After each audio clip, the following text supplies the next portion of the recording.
Thanks, Gary. everybody. Thanks, Sam, and thanks, everybody, for making the time this afternoon. We really appreciate that you're joining us. And we know it's a slightly strange topic to be talking about. You know, it's obviously it's something that is really significant in all of our lives. The question of, you know, how we structure our wills, but it's also an uncomfortable discussion as well. So we're trying to make this as straightforward as possible. And hopefully there'll be something of interest that comes out of the afternoon for everybody. As Sam indicated, if you've got any questions along the way, please drop them into the chat. But I'm also always really happy to take questions during presentations. I'd much rather have things sort of broken up a little bit with dialogue along the way. So please feel free to do that. I'd like to start by acknowledging that we're meeting on various Aboriginal lands, on Dharawal lands in the southern part of the Sydney Basin, and I'd like to pay my respects to Aboriginal elders past, present and emerging. This is, as I say, it's an unusual webinar, and it's because it really goes to the question of the character and values of the organisation. I'm going to start in a really strange place, to be honest, which is a bit of a testimonial for NPA, and that might seem a bit weird given that I'm sitting here as the CEO of the organisation, but I also think I've got a bit of a perspective now on what's special about the place. I'm afraid I can't actually see everyone's name at the moment, so I don't know if I've actually met everyone on the call, and if not, hello.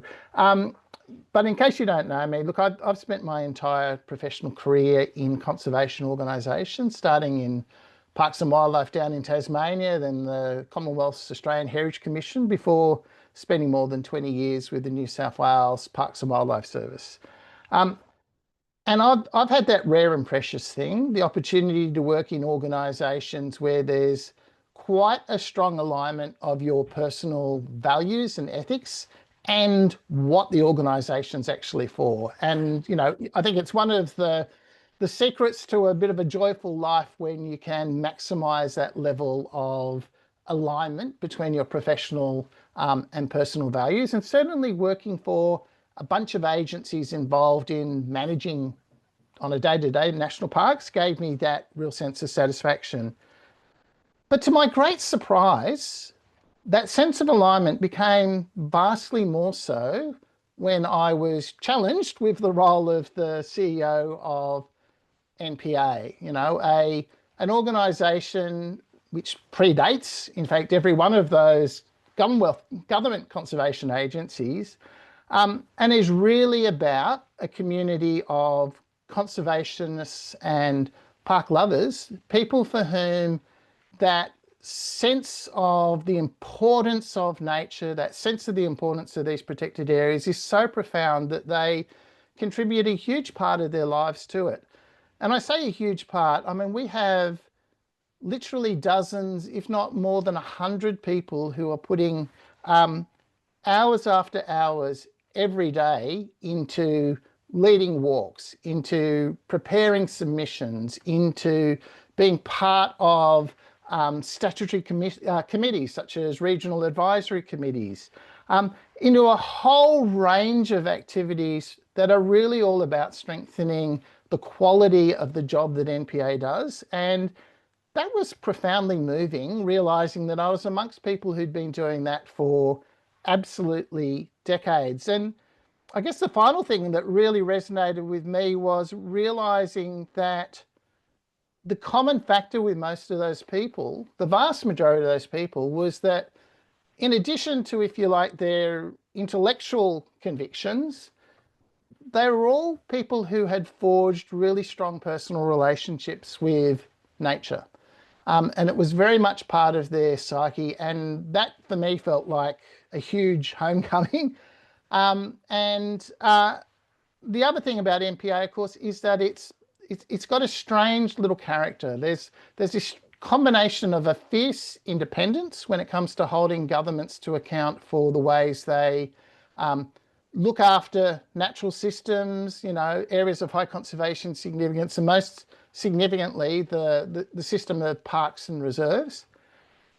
But it also has an element of being inside the tent when it comes to government processes. And I don't mean that we're sort of sitting there as a part of government, but rather that there is such a deep respect for the work that NPA has done for decade after decade, that there's an expectation from governments and oppositions alike that if they're going to be making decisions that affect the park system, that they need to talk to us, you know, that we really do represent an incredibly informed and committed constituency. And again, that gave a sense that there is genuine merit to the work we do. It has impact because we actually have a voice that is listened to across government. And just to finish this quick testimonial, I can honestly say with absolute sincerity that I've never felt more proud than I am as part of NPA. I think it's a fantastic group of people who are genuinely committed to the idea that creating and protecting national parks, nature reserves, and all the other sorts of protected areas is the most powerful, the most practical, and most effective means of passing a healthy, diverse, and sustainable planet onto future generations. I say this with absolute genuineness, that it is a fantastic group of people, and their history, their patterns of work demonstrate that they are absolutely sincere in everything they do. So look, that's just my personal observation. But I guess what I really need to do now is to move into why we'd be wanting to talk to you about bequests. And in thinking about this, the thing that really struck me is that, you know, we're a registered charity. We are entirely not-for-profit. We rely upon donations. And most donations are given in a way that, if you like, they're tied to the moment. They're tied to the issues that concern us today, and our hope, our expectation that a particular organisation can take actions that will pursue a better outcome for those things that we care about. And that's why we send out appeals. That's why we talk to our branches, we talk to our members about what we're doing. It's all about the things that are in the currency. But there's something really, really different about making a provision in your will, a bequest. It's not about the moment. It's a commitment to the future that is about expressing confidence that an organisation's values, actions and priorities will continue to align with your own. It's a gift for future generations, an expression of conviction, an expression of confidence, because the reality is that for the vast majority of bequests, you know, I certainly won't be the CEO of the organisation. These can be many, many decades in the future. And so we're then in a situation where it's not really trying to convince you of the merit of what we're doing right now. I think what I want to be able to do this evening is to give you some sense of why there is an enduring value to the work that NPA does, and that there are reasons why I'm absolutely confident that the work that we have done over the last 70 years, the work that we will do over the coming decades, is just as relevant to the fantastic programs and projects that NPA has been involved in over the decades. Sorry, I've just got to figure out which of my next. This idea that we're really thinking about the future is not just about things like bequests. It's actually a really basic principle of all park management. It's a principle of conservation, that these are actions we take which resonate through the ages. And the park that's a couple of kilometres away from me here, Royal National Park, we can go way back to the Guide to National Park of 1893, just barely a decade after the declaration of that park. And here we see it's time and time alone that will prove the vast value of this magnificent dowry to the people in New South Wales. We're people who share a conviction that we don't just do things for the moment. We have to think about the state of our planet, of our state, and our local environment for the future. We're not doing things just for us here and now. So I do need to give you a little bit of a sense of, I guess, the mechanics of NPA. I've sort of stressed that we're a big member-led organisation, and that the fact that we are a member-led organisation, we have branches across the state, is really the heart of our credibility when we're talking to government and other stakeholders.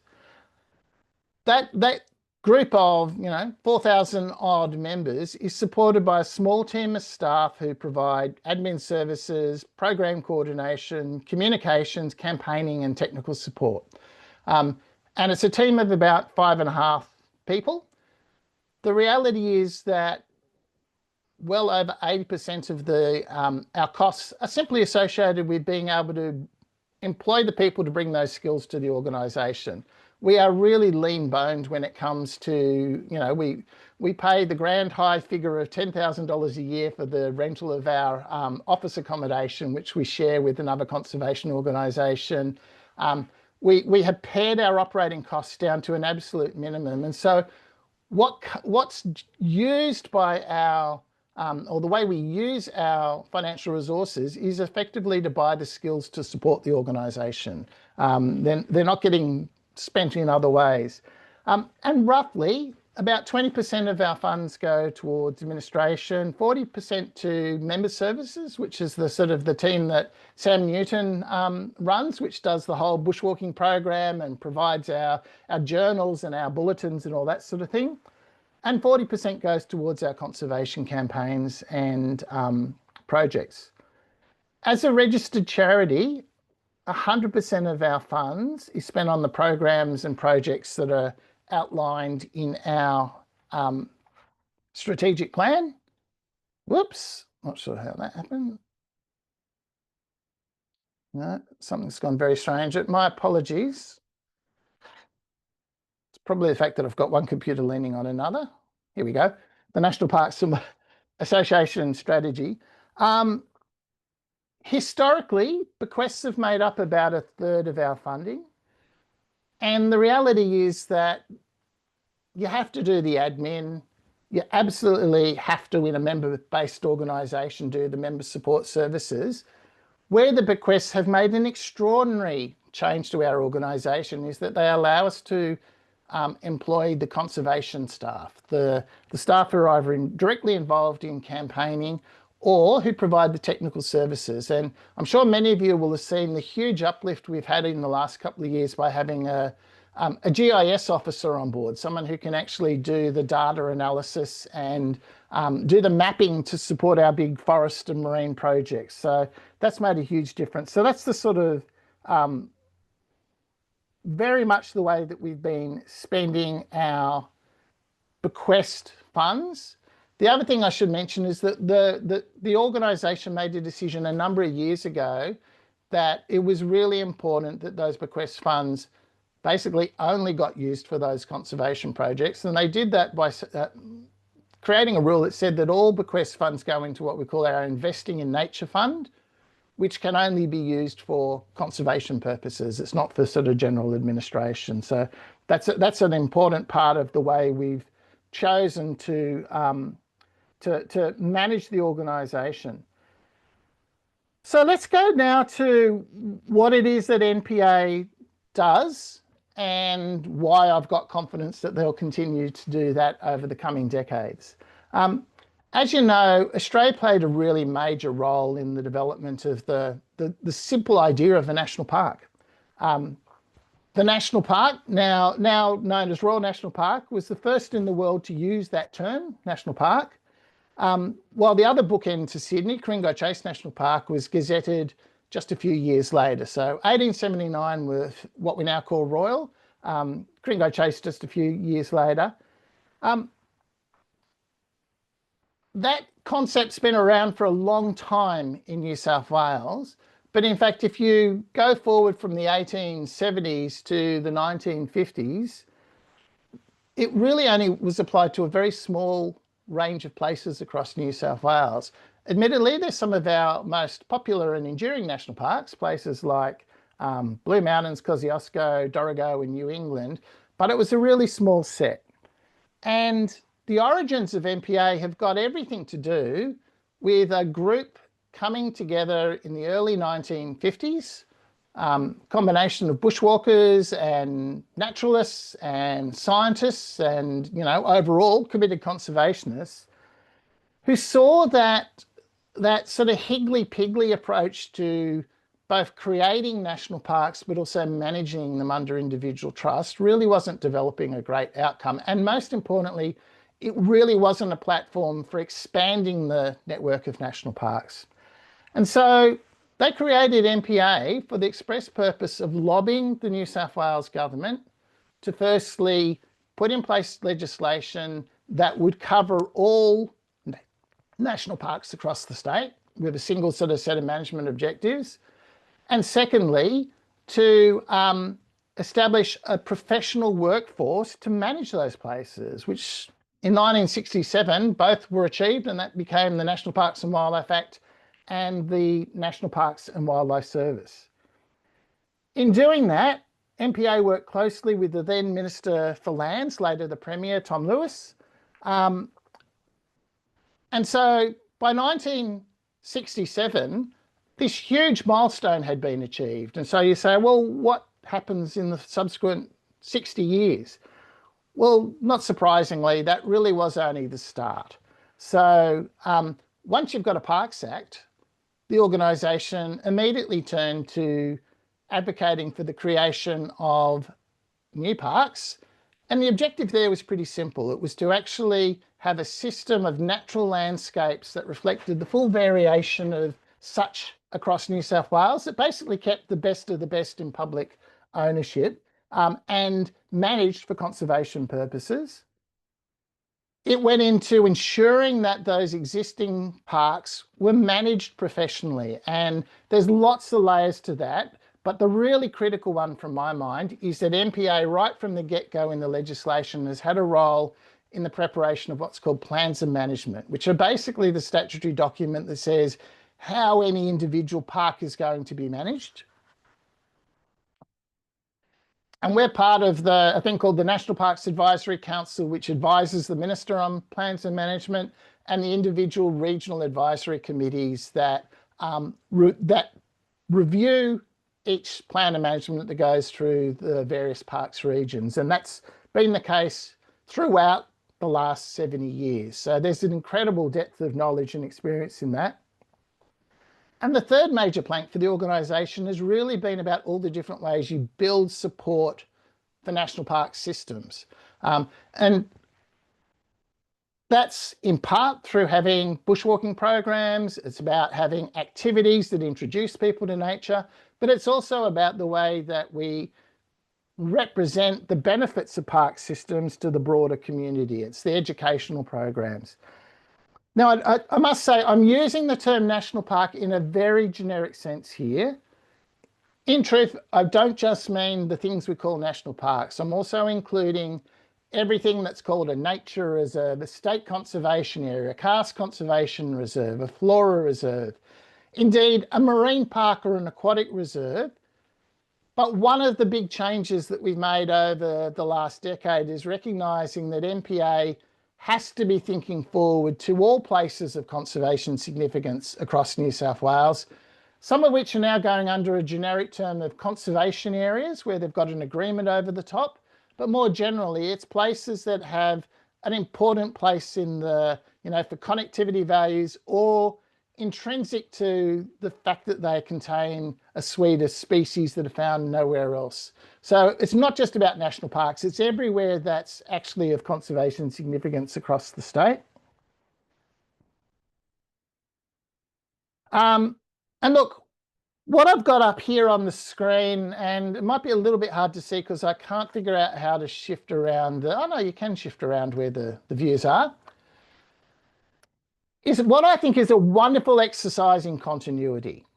And the first part of it is the objects from the 1957 Constitution for NPA, which, as you can see, it's about preserving national parks in their natural condition. It's about expanding the reserve network. It's about making sure that there are strong plans and controls over what happens in national parks so that their values are retained. It's about that business of connecting people with nature, you know, through education and on-the-ground experiences. And it's about making sure that there's appropriate research and protection happening across all those parks.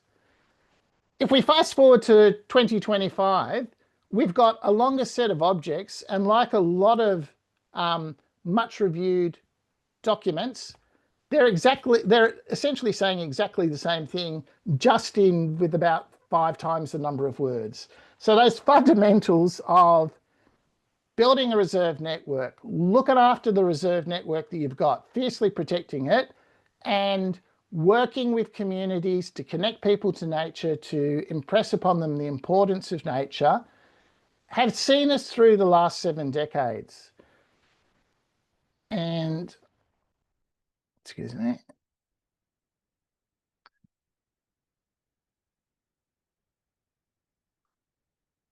Where that's got in the last 7 decades, and I'm going to focus for a moment, particularly on the question of building the reserve network, is about 10% of the state. And from one perspective, 10% of the state sounds like a pretty impressive figure. And, you know, you might feel, okay, time to take our bat and go home. But obviously that needs to be measured against some threshold standard. You know, what is it you're actually aiming for? In the case of the marine estate, it's somewhat less than 10%, but nonetheless, there's about 7.5% of New South Wales that's currently in some form of marine protected area. There's a longer discussion we could have about the effectiveness of marine protected areas. In a lot of cases, they don't actually stop people from exploiting the species that live in them, but that's discussion for another day. But what I want to give you some indication of is that when we get to effectiveness, to the question of whether the job is done, if you actually break the state up into like-for-like units, and the like-for-like units we use are things called bioregions or sub-bioregions, what we can see in this graph is that if we start with the red, there's actually significant parts of the state where not a single hectare of a particular bioregion is protected in a national park or other form of conservation reserve. Quite a lot of the state, basically all of the oranges and yellow are at less than 5%. And then we shift quite abruptly to areas where there's 10% and more, particularly along the coast. So what's that telling us? What it's telling us is that we are nowhere near a point where we can say that we've got any level of consistency across the state. It's also telling us that in terms of the international targets that sit there for conservation, there's been a shifting one, which most recently was known as the ACI or ACHI target, which was for 17%. So on a whole across New South Wales, we're at 10%. We're well short of that 17%. But in fact, in the last 3 years, there's been an international agreement called the Global Biodiversity Framework, which has talked about retaining 30% of all land and seas for conservation purposes in every nation. Now, there's some nuances about that in terms of it's a national target rather than a state target, but I'd argue that we've got decades and decades of a national reserve system which has been reported on in a bioregional level framework, and therefore it's insane to be not applying a bioregional perspective to it. But if we look at on aggregate terms, you can see and apologies to anyone who can't distinguish between the red and blue, but the blue line is telling us the way that the terrestrial reserves have built over the last 50 years from 1970, when, roughly when the Parks Act went through, 1967 through to the present. And that's got us to just on 10% of the state. The red line is telling us that, gee, there'd be a lot to do to get to the Archie target. We'd need to add about another 15%. And the 30 by 30 target is a tripling of that area. So if what we're looking to is the international benchmarks for the adequacy of your protected area network, of your national park system, as at 2025, we're somewhere between 2/3 to a third of the way to where we need to be. So there's a vast amount of work to be done to fill that gap. And of course, not all of it will necessarily be through formal national parks. A lot of it may well be through the restoration of private lands, and they're becoming conservation reserves. But the reality is that the gold standard is creation of national parks. Those are the lands that you can have absolute confidence that in the future, they'll be set aside for that purpose. So I think if we think back 70 years to the creation of NPA, we did a great job of getting the Parks Act in place. Over the last 50 years, we've been instrumental in the creation of many of those reserves that have actually been created. But we're barely halfway there in terms of where we need to be if we're to have a genuinely sustainable environment in New South Wales, one that fully protects the range of biological diversity, one which fully protects the range of cultural expressions of landscape, one which actually delivers the ecosystem processes, the clean air and water that we're going to need to survive. We're a long way short. So there's a long way to go for an organisation that is very focused on the question of nature. All right. I want to now move to, and these are a couple of our specific proposals we've got running at the moment. The one on the right relates to the Pilliga, excuse me. While the one on the left is for Jarvis Bay, but we've actually, even right now, we've got 5 major campaigns running. One's for Great Koala National Park, which you'll have seen muchly in the news over the last couple of years.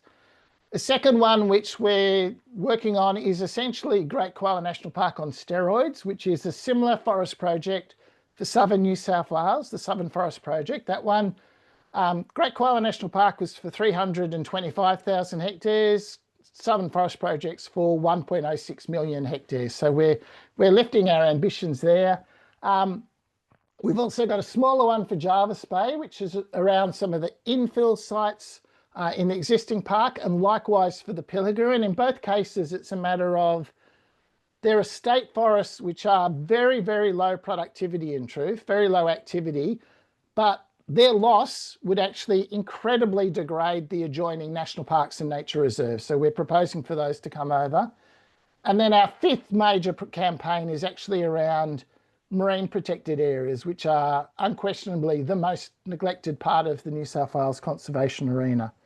But I do want to just sort of, for the end of this sort of quick presentation, shift you to the other enduring part of NPA's legacy, which is not about the creation of new parks, but actually looking after the ones that are there. And I have to acknowledge at this point in time, the vast, vast, vast majority of the work of looking after the day-to-day management is conducted by the state agency, the National Parks and Wildlife Service. Where we have a particular role is basically where things go off track. And in the large majority of cases, the way in which things go off track is where governments of the day decide that there are things that they would like to see happening in a national park that are a bit contrary to the legislation, that are a bit contrary to the statutory planning, but they'd still like to do them. And I've got to say, we have seen such proposals under every flavour of government in New South Wales. There's been a whole suite of them over the last decade that NPA has had to jump into quite substantially. They range from a proposal now 4 years ago to change the National Parks and Wildlife Act in a way that would have given the Minister for the Environment the power to simply override a plan of management. Now, at present, a minister can cause a plan of management to be amended, which is a statutory process and has to go through an assessment. The power that was proposed was one that simply allowed the minister to say, I'm just turning off the plan of management for the purposes of this picnic ground, this playground, this commercial area, whatever the case may be. So that was one that was really problematic. In fact, we worked with the then opposition, now government as it were, and that piece of legislation was removed. But there's been a whole range of them. You know, people would be very aware of things like the Kosciuszko Wild Horse Heritage Act, which essentially prioritises the protection of a feral species over the other environmental values of Kosciuszko National Park, and we have to pay a lot of thanks to our colleagues over at the Invasive Species Council for all the work that they've done on that. But there's been, I think, a steady erosion of that really important part of the protective mechanism, which is the plan of management. It got to the point where we felt that in the case of the transmission lines that were being put through Kosciuszko National Park, which were entirely contrary to a stipulation in the plan of management that any new transmission lines had to go underground in that particular park to minimise environmental impact. And that was reflecting the fact that there'd been several decades of construction of overhead transmission lines through Kosciuszko, vast areas of the park cleared to provide for easements under those transmission lines. And the government essentially decided to put through a plan of management amendment which said, we've decided that we need to do overhead transmission in Kosciuszko, but it's okay, we're not going to change the plan of management because it'll only apply to Snowy 2, which incidentally was the first time anyone had tried to build a new transmission line in Kosciuszko for 5 decades. And so we ended up in the Land and Environment Court contesting that particular case. We lost. I think it's fair to say the fact that we went close to prevailing was reflected in the changes that then went through to the National Parks and Wildlife Act to close off the avenue under which we'd actually pursued the minister. But look, they're just a couple of examples. Kosciuszko, unfortunately, is rife with them. There's another one for what's called the Special Activation Precinct, which is a proposal to essentially increase the amount of accommodation through Kosci by about 50%. And this is a park that already hosts more than 90% of the overnight accommodation in New South Wales parks.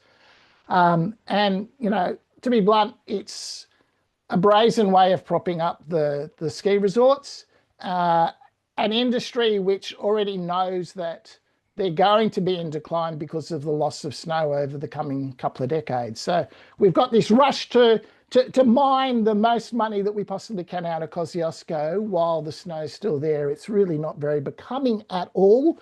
But it's just an indication of the fact that where necessary, we'll push it right up to the point of major campaigns, going to court, contesting what we see as poor government decisions. But that's the pointy end. What we do the vast majority of the time is to have really committed good people sitting on those regional advisory committees, making submission to every plan of management that goes out to make sure that if there's any rough edges in there, if there are any proposals that ring alarm bells, NPA is onto it. We do it formally through the plan of management submissions. We'll do it as needed in our political activities, our political advocacy with ministers' offices and other parliamentarians. if you want to see that this is still a live issue, I just invite people to consider the current Conservation Hunting Authority bill, which is out at the moment, which is a resurrection of a very poor piece of legislation, which in fact was rescinded back in more than a decade ago. I think called the Game Council Authority at that point, New South Wales Game Council at the time. And we've been taking a leading role in trying to make sure that people understand that that legislation, even though at the moment it excludes national parks from its scope, the reality is that it is going to affect a whole range of issues that we are actively advocating need to become part of the park system. But more broadly, it's going to see cultural changes around the use of firearms, which are really quite concerning. So our involvement in planning might seem somewhat dry, but it is actually incredibly important to have an organisation with the knowledge, capacity and determination to make sure that the places which others take for granted as already protected really truly are treated with the respect that they deserve. I think that's as good a note on which I can finish as any. I want to again thank everybody for coming along today. Really appreciate your time. As I say, I know this is a bit of a strange topic, and I'm having to talk about what you can expect out of NPA in a decade or decades time. So, you know, to some extent it feels a little bit ungrounded in terms of what we're doing at the moment, but the comfort I take is that there is such strong continuity in our values, in our purpose, and in our passion going back 7 decades. That gives me the confidence that that will still be in place in another half century or whatever the time frame might be. Thanks, everybody. And look, on that note, I'm going to pass to Gillian, who's very kindly offered to give us some words, if you like, on the legal frameworks that apply to making gifts as part of your will. Thanks, Gillian. Hi, Gary. Thank you for that very insightful presentation. Particularly towards the end there, I got some shivers in terms of how a bequest can leave such a lasting and important legacy for our local environments. My name is Gillian Hunter. I am a director of Farragher Dunn, and I'm the director of our estates team. My practice area is a large part estate planning and also estate related litigation, including family provision matters, which I'll touch on a little bit later. I've been asked to present generally on estate planning in the context of charitable bequests, and there is a lot involved in that topic. I think I'll take a fairly high-level approach to it, and if there are any questions after the fact, I'm more than happy to take them on the webinar or directly if you'd like to contact me. So look, I'll kick it off with the types of charitable bequests that can be made. So the two main charitable bequests or types of ways that you can bequeath your estate or part thereof to an organisation such as NPA is firstly through leaving a percentage of your residuary estates. The residuary estate is everything that's left off after specific bequests have been made, debts, liabilities and other testamentary expenses have been paid, or a gift of a fixed sum. So, to be taken off the top of the estate with the residuary estate to then be distributed to other beneficiaries perhaps. An example of a fixed pecuniary bequest is, say, a clause in the will that says I give the sum of $100,000 to NPA. I generally encourage people to consider, if they're making a charitable bequest, gifting a percentage of the estate. One main advantage of that is that it, it might fluctuate in accordance with the size of the estate. So say, for example, if someone has passed away, if someone who has been doing their estate planning at a time when they hadn't accumulated significant wealth, and by the time they have passed away, that, the estate is not so modest, obviously that gift will grow with the size of the estate, and, and the reverse is true as well. Another thing that I think is important to be considered is whether your charitable bequest is to take effect, notwithstanding the survival of other people in your life, or whether you want to structure it so that if a preferred beneficiary predeceases you, whether the charitable gift should take effect only in that instance.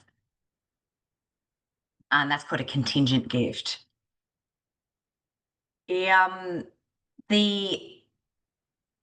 point I would like to make about distributing some of your estate, or a lump sum of your estate to a charitable organisation such as national parks, is that there are there is no ironclad or perfect will that can prevent certain categories of people from making a claim on your estate.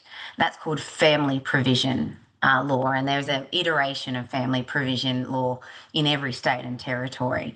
And so basically it's the legislation that recognises there are certain classes of people who the community expects the testator to take care of, in terms of providing for them adequately, which is a defined term from their in their wills from their estate. And I was making the point to Gary previously that I think at least half of my clients are estranged from family members. We're living in a society where the nuclear family is in my experience, few and far between, and there may be very good reason why the people who society would expect to have been provided for from our estates, that we neglect to provide for. And that might be one reason, an estrangement or disentitling conduct from a child or a spouse or another person that was previously dependent on you. It might be, there might be a good reason for not wanting to provide for those certain categories of people. And that is often the space with which we see these charitable bequests being made. And so I would make the point that if you are distributing a large part of your estate to a charitable organisation, for a variety of reasons, and one of those reasons is to disentitle a particular person from receiving from your estate, that you make sure that you get the legal advice surrounding that. And I think wills in generally, all wills should be, in my view, prepared with the assistance of a solicitor, and that you consider the impact of that gift that might have on intergenerational wealth, and plan strategically. So in my experience, where there's been a family provision claim made, is often the case that the court, if the court does make a successful or does decide to order provision from the estate, that the court will take that directly from the hands of the charitable organisation, which is, extremely disappointing. And so I suppose on that note, I want to make the point of making sure that that if you do intend to make provision for a charitable organisation, that you appoint an executor in your will who will, passionately and fiercely defend the estate against a family provision claim, and to consider appointing an objective administrator or executor, perhaps over a family member who might inadvertently be interested in the outcome of that family provision claim. It's also important to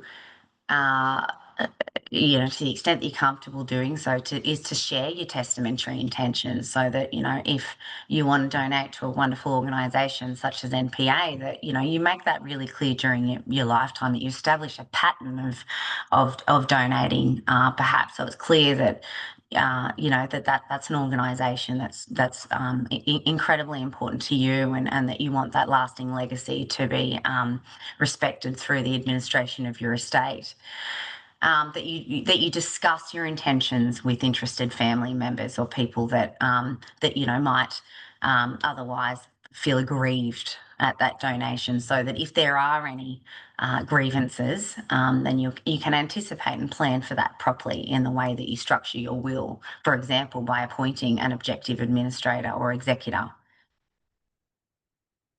I wanted to make the point about being specific about the charitable organisation that you intend to make a bequest to, which reminds me of, I was administering an estate about 12 months ago now, where the will provided a gift to the Grattan institution, and the executor, who was a very good friend of the deceased, was quite adamant that no, the intention was that it be provided to the Garran Institute, and that was just overlooked in the making of the will. And unfortunately, in that specific gift clause, we didn't have the ABN included, or the ACN, as the case was, included, which meant that, you know, we in administering the estate, that the preferred charitable organisation was didn't end up receiving provision as a result of an error in the will, and that oversight, unfortunately, could have been provided if, you know, if we just if the person that prepared the will had thoroughly inspected it and had included the ACN number at the end. When setting up a charitable bequest clause, I like to make sure that we accommodate the possibility that the charitable organisation might be taken over by a successor or have a change of name, and to say that, I give 20% of my estate to the National Parks Association or any other successor organisation, so that we've covered the possibility that it might not still be operating in its current form at the time of your death. Although I can fully appreciate from Gary's presentation that it has been existing in its current form for a very long time, so I can't imagine that that would be the case here. Charitable organisations, like all organisations, it's the commercial reality that there are administrative expenses, overheads, operating costs. I like to encourage my clients to consider being quite general in terms of the purpose of the donation. So to say, for example, I gift the 20% of my residuary estate to the National Parks Association for their general purposes, as opposed to saying for the Kosciuszko project at the time, or a specific project. Because, you know, as you can imagine, as we move through various projects and things change, we don't want to inadvertently create a failed gift, because that's what would happen if the executor was placed in a position where they couldn't discharge that specific purpose through the donation, then it would just fail and fall into residue. So obviously we want to prevent that from happening in the estate planning phase.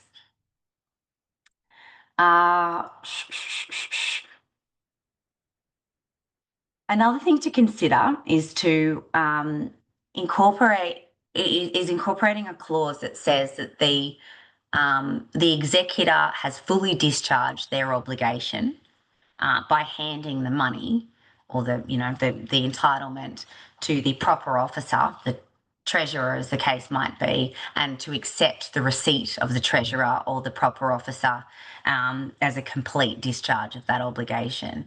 And we don't want to impose upon the executor the requirement to make sure that they're checking in every few years to make sure that the funds are being used for a particular purpose, or how the funds are being used, or to inherently tie them to the organisation that way, because the expense that that would be incurred for the administration of the estate in that scenario would be quite significant. I forgot to add before when I was talking about the prospects of a family provision claim. So that's where someone feels as though if they weren't adequately provided for, then they make an application to the Supreme Court of the jurisdiction in which the estate lies for further provision, some provision as the case might be, from the deceased estate. Unfortunately, it is the vast majority of those applications that the court will say, unless it was a very vexatious applicant, the court will make an order that the estate has to pay the costs of that litigation, which means that it's kind of created scenarios where we do see that if people meet the eligibility criteria, that they just try their luck. Okay, and effectively that has the effect of depleting the estate unnecessarily. And if they do get as far as convincing the court that that they are entitled to greater provision, then as I said before, it's often the case that is taken straight from the hands of the charitable organisation. And the reality is that there's just not a lot of spare resources there to appeal that decision. So again, I trace that back to the importance of appointing an executor who is quite familiar with your objectives and who is likely to formidably assert or to defend the will against a family provision claim or some other estate-related contest, and a backup in case the first instituted person or executor can't act. Also want to make the point that, obviously having regard to your ongoing personal care and maintenance expenses, that you consider an inter vivos gift. So that's a gift while you're alive with the effect of depleting the estate, because if there is not much of an estate left over, it disincentivises claims or challenges such as family provision claims. Obviously, we'd be doing so with the financial advice and with a lot of other considerations in mind. Another advantage, which I'm not able to specifically advise about because I'm not a tax agent or an accountant, is that, but I'll just mention that there are there are tax concessions that are made when one gifts to a charitable organisation with deductible gift recipient status. So for the vast majority of bequests to charities, there's no CGT that's payable, and if there is, there's often rollover relief. So to take advantage of the DGR status of a charity such as national parks is a good way to maximise the benefit for the intended beneficiary. And a lot of that strategic thinking happens at the estate planning phase. And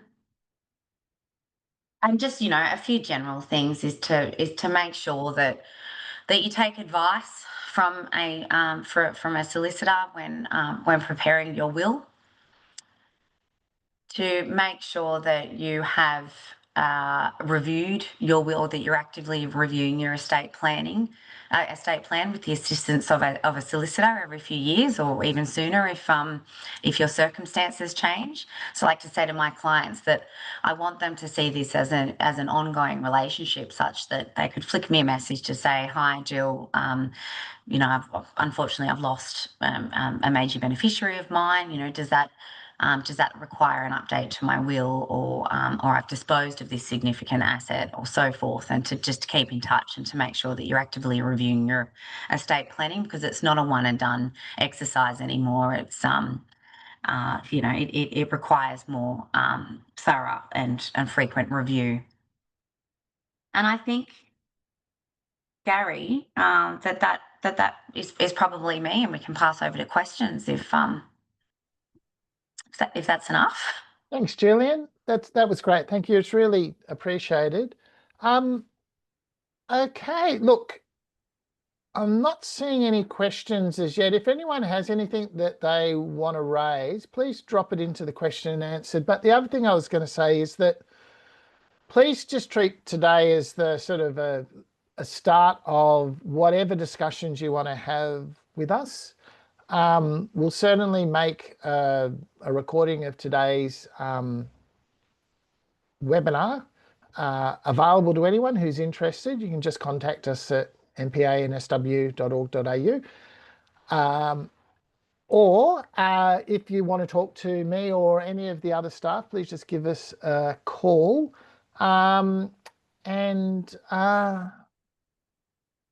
Especially if any questions come to mind, Jo's always available to discuss these issues with as well. And she obviously can put you in touch with whoever in the organisation you need to talk to, or outside the organisation for that matter. Right, here we go, there's a question. From Linda. Gillian said that because the estate pays the cost of any litigation, eligible relatives can try it on. Who are eligible people? Yeah, so the definition of eligible person changes from state to state.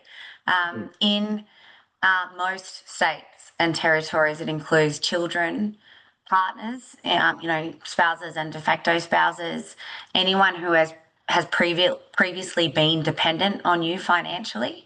And that definition of dependence and when the person is said to have been dependent changes from state to state. But yeah, generally, grandchildren can meet the eligibility criteria, particularly if their parent has predeceased the deceased person.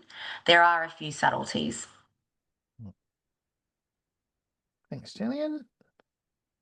I'll just add, we'll just add to that, Linda, that's a great question. With family provision claims, there's 3 gates that the claimant has to get through. The first is to meet the eligibility criteria.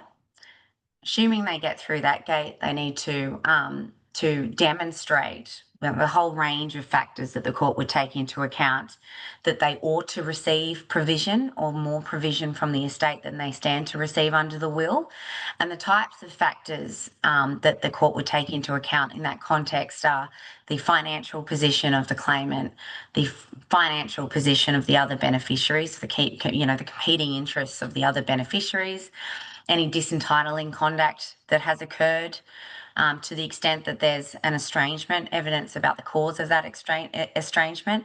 And unfortunately, when we're dealing, with the deceased person, the person whose best evidence we would otherwise rely on has passed away.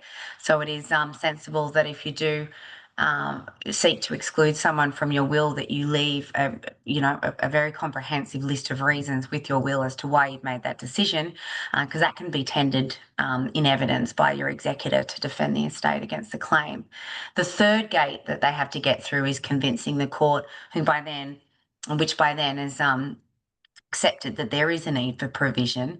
The court then determines, well, how much is adequate for that person, having regard to their maintenance, education and advancement in life. And that, of course, differs from claimant to claimant. Thanks, Gillian, and thank you, Linda, for asking that question. Look, I'm not seeing anything else. I do want to just sort of finish up by thanking everyone for spending the time with us today. Here we go. Anne, sorry. What, if any, influence do written preferences prevail? I'm not quite sure I understand that question. What, if any, influence do written preferences prevail? Okay, so unless I think, and correct me if I'm wrong, what you might be just talking about there is a document that sits outside the will. Right, yeah, a document that sits outside the will that stipulates preferences for how the estate should be administered, who should go, what gifts specifically should go where, etc. A statement of preferences only ever holds the status as an expression of wishes. that is, is useful evidence of the testator's intentions where there's some sort of ambiguity in the will. So it's not something to be dismissed, and it also is quite helpful in the context of gifting items of sentimental value, perhaps, or personal effects. So as you acquire more things or dispose of things, you might sort of update that statement of preferences along with it and store a copy with your will without having to actually update your will. Thanks, Gillian, and thanks, Anne. All right. Well, look, we've just slipped over our sort of our time frame, so I want to finish by again thanking everyone for spending some time with us, and thank you, if nothing else, for having enough interest in this option as to spend some time with us this afternoon. Really appreciate the fact that you're giving that some consideration, and again, if there's any issues that you want to pursue, if you want to talk about any of the matters that we've raised tonight, whether to do with gifts and bequests or any of the campaigning or other aspects of NPA, please just pick up the phone and give us a tingle or send us an email. All right. Thanks, everyone. Thanks so much.